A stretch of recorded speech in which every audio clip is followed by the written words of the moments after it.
I think I messed up. I used to think all plant-based meats were a green thumbs up. But are they really saving our planet or just tossing us a salad of myths? Alright, Team Green, let's dive into the world of plant-based meats. These tasty treats are made from plants instead of animals. Sounds eco-friendly, right? Well, it's not just black and white. First up, the good stuff. Plant-based meats use way less water and land than traditional meat. Cows and pigs, they're like nature's party animals, needing lots of space and resources.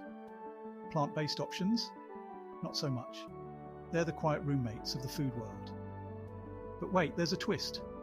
While they score points for using fewer resources, some of these plant meats are packed with ingredients that sound like a science project. And processing all those ingredients? It can take a lot of energy.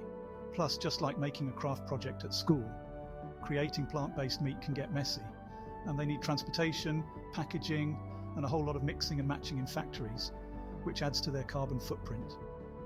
So is it a thumbs up or down for plant-based meat? Well, it's a bit of both. They're definitely helping us cut down on animal farming, but they're not perfect. Just like us, right? Hey, if you're digging this food for thought, smash that subscribe button.